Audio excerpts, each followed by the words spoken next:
Let's talk about Anchor. If you haven't heard about Anchor, it's the easiest way to make a podcast. Let me explain. It's free.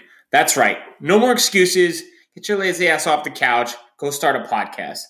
There's the creation tool that allows you to record and edit your podcast right from your phone or computer. Once again, no more excuses. Anchor will distribute your podcast for you so it can be heard on Spotify, Apple Podcasts, and many more. Couldn't be easier. Even better, you can make money from your podcast with no minimum listenership. That's right, they're paying us for this ad. Thank you very much, Anchor. Download the free Anchor app or go to anchor.fm to get started now.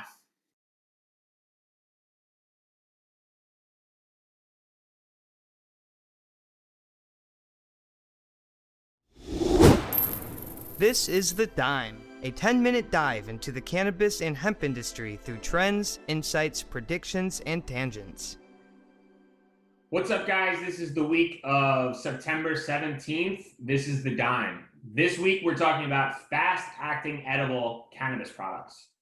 Recently, WanaBrands introduced a new and innovative product to the edible market, fast-acting gummies. Traditional edibles products typically take roughly 30 to 2 hours to take full effect, and those effects can last, in some cases, up to 6 hours. However, Wana claims that their new gummies have an onset of roughly 5 to 15 minutes, depending on the individual. Kellan, how is fast-acting edibles even possible?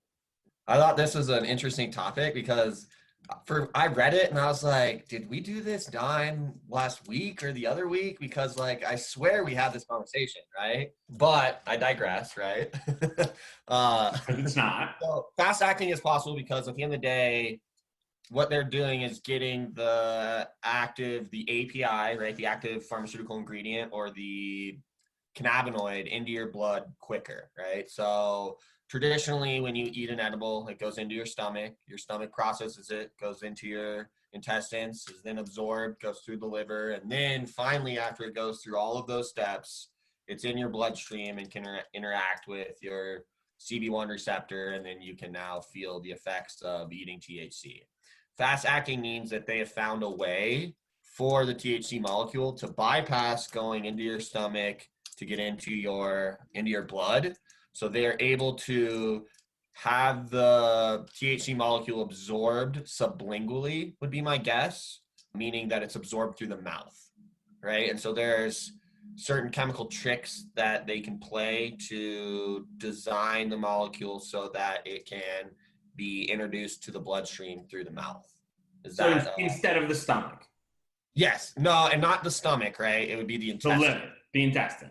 Right, but the stomach is going to process it and kind of probably protonate it and change it a little bit so that then the stomach and then the intestines handles it as well. And then it also goes through the liver too before it gets into your blood. So you may or may not know, but my question to you is how? What do you mean how? How? Elaborate on the how what? Sure. So you talked about eating the edible, right? And then it going through the intestine and then obviously binding with the receptors, but instead it's going to be sublingual through the mouth. Yeah. How does that happen? That's the proprietary secret, right? I see.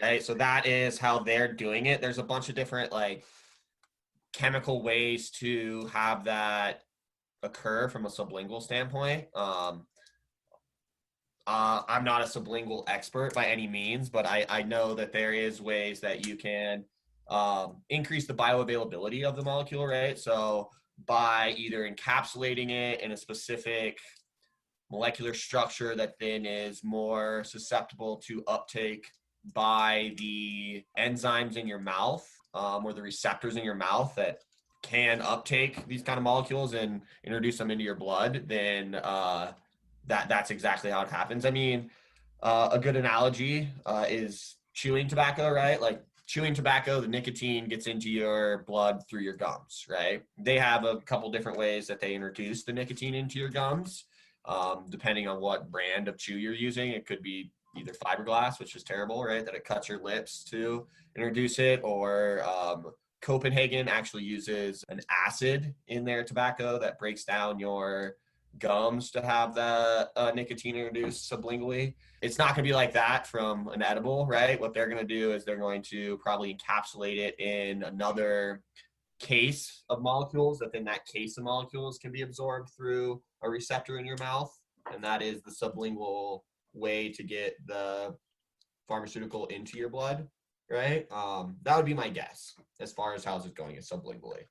Better or worse for the industry? Better.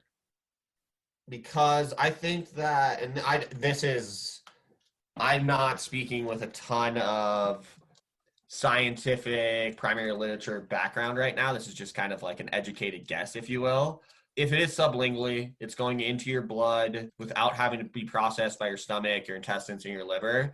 And I think the biggest knock on edibles, at least from when Colorado originally launched edibles, was that people freak out, right? Like they literally lose it, right? And that's because when the THC molecule goes through your stomach and through your intestines and through your liver and then binds to your brain, it's no longer THC. It's a molecule called 11-hydroxy THC, which has a much higher binding efficiency, right? So it actually lasts a lot longer and creates a much more potent effect, right, than the traditional THC molecule, right?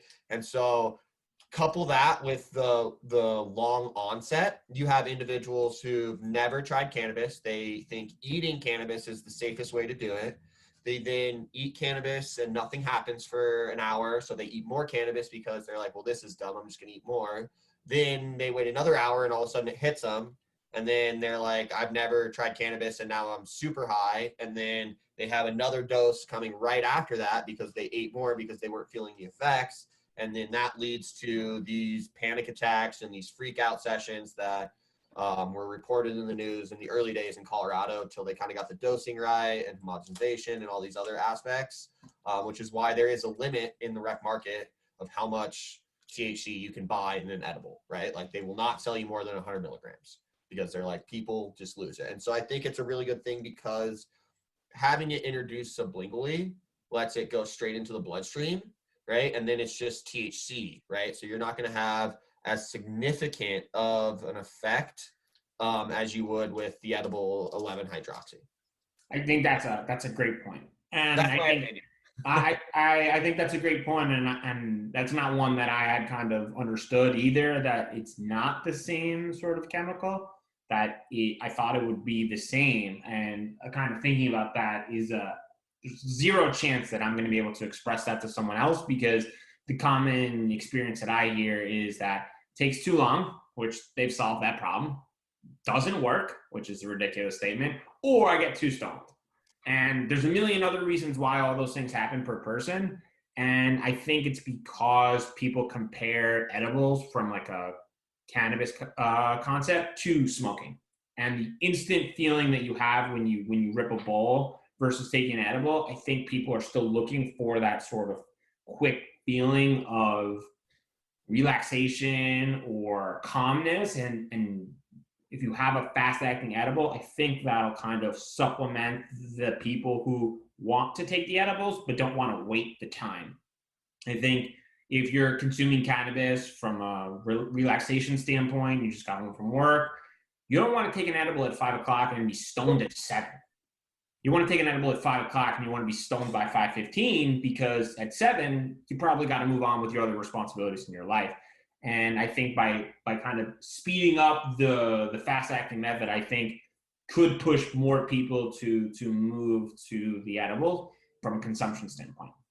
Yeah, and I think in the future too, honestly, this is just a random thought, but it's a healthier way to ingest the molecules for sure, right? And Right. so if you compared it to like the tobacco industry, say in 20, 30 years, right, where people are trying to quit smoking, this would be a great alternative for individuals who are chronic smokers, Right. who are looking to no longer smoke because turns out when you light something on fire and then inhale it, it doesn't matter what it is, it's not good for you. That's wild, right? Wow.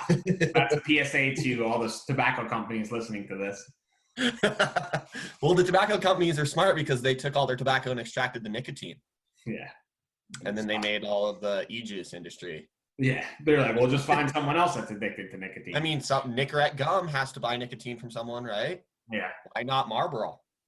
But like, besides the point, Yeah, I think that there's a ton of possibilities for this kind of technology, and it's definitely here to stay. And I know a lot of people, like in Colorado, there's a lot of really cool spin-offs on it, like these fast-acting dissolvable pills and all these other technologies that are being implemented to try to get the effects of smoking, but without the negative health side effects. I dream of a day where I can go to a restaurant and eat a meal and feel as lightly subdued as I feel when I take one of my 2-to-1s that I love so much. Those are the concepts that I dream of, because like you can go to a restaurant, you can have a beer, 6 beers, 10 for some. Or you go to a restaurant and have a meal with a light amount of cannabis infused inside and leave there and be like, I feel That phenomenal. is literally, I had a dinner like that, Brian, and it was one of the best dinners ever. I know, and I still, fingers crossed, will able to accomplish that this December. Hopefully, right? Hopefully, hopefully. Socially distancing, though. Yeah, actually, I don't think they do that in Las Vegas anymore. Um, Prediction time. What does this mean for the futures of edibles? Do you think that other companies producing products are going to be able to replicate what Wana had? Or on the other side, are consumers going to expect edibles going forward once they experience Wana to be fast acting, such as in the Amazon comparison? In the olden days, you used to get a product shipped to you, it would take 3 to 5 days. Amazon was like, we're going to do 2 days. Now everyone else is 2 days. The industry has moved, the expectations are moved. Is that going to happen with edibles? Are people going to expect edibles to be fast acting going forward? See, I think that's a very good question, and it kind of touches on a bunch of different levels, right?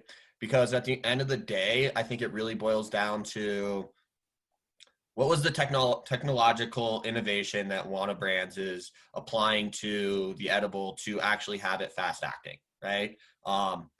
If it is a very unique technology that has not been applied to other chemical industries such as pharma or nutraceutical industries, if it's super unique, can it be patented? If they can patent it, then they're going to be the only one that can license technology. That's going to limit the consumer exposure, in my opinion. If they can't patent it, right, because say someone else already has it, then every single edible company would be, it would be a bad decision on their part to not implement this kind of technology into their active product SKUs, then resulting in all edibles having that same effect of fast acting, right? So I think that it really kind of has those multiple levels of like, okay, what's the technology? Is it replicable? Or can people just copy it, right? And I think that that's where it's really going to go. And these are kind of the really beginning of the wave that I believe is coming next, which is just massive amounts of patent litigation and filing of these kind of patents associated with cannabis and all of these things within kind of like the more mature business, if you will. So, I mean, what do you think, Brian? I think strategically you're spot on. If it's a technology what moat that they've built, then it'll be hard to kind of infiltrate. But I think from a consumer side, people don't go back. So if you're like edibles like I do, and you don't want to wait an hour, like I don't, and I get a Wana product that is quick and fast acting, and if they make it 2-to-1, which I hope they do, and I can get it from them, I'll only buy their products. But the expectations going forward will be I need it to be fast acting. What And if you're in Las Vegas though on vacation and WanaBrands is not in Las Vegas because well, it's then I'll, as a edible consumer versus like a vape one, I'll just select a normal one and but just you're going to be looking for, you'll yep, look for another brand with the fast acting kind of yep. effect. That'll be something that I'll want. That'll be a conversation that I'll have. If I can't find that, I want this. And someone will either lie to me and tell me this one can do it, or they'll tell me the truth and be like, none of these can do it. Enjoy your normal 2-to-1s that you always buy. And I'll say, okay, thanks. But I'll look for that. That'll be something that I want. So really similar. I really don't want to harp on that, but I think it's like the delivery style where the expectations, once people experience that, they don't go back in their lives. They're like, this is a standard. I only want this. And as someone who loves edibles, I only would want fast acting because, like I said, I don't want to get home at 5 o'clock, or home as in like leave my office at 5 o'clock and go sit on the couch, and then I have to wait till 7 to feel the effects of the edible. I want it to be, I take it and I feel it right away. No, and totally, especially if you experience it once, you're like, I'm not going to do that 2-hour thing. And the other thing too is it's a different molecule. Different molecule, which is a whole nother conversation for another day, because I would love to be able to have that conversation with someone else and explain to them that that was probably the reason why they took the edible and freaked the fuck out. But we've got a long way to go from an educational standpoint. And I think that's the exciting fact, is that you've just described a concept that is one reason why, one reason the other, and the industry is not even close to understanding those thoughts. No. They're so far behind from a consumer experience that that would blow people's minds. We're still having people walk into dispensaries who only say, I want the products with the highest THC, and that's all they want. And that's not even here on the East Coast. So we are so many steps behind even the conceptual ideas and the understandings of basic understandings of products. Yeah, I agree. I think, and consumers are just completely lost. They don't even know what they want. And bud tenders are telling them things that they aren't educated enough on. And it's just, it is the wild, wild west still. So it is still maturing, and there's a lot of room for growth within the space. Cool. Thanks everyone for listening.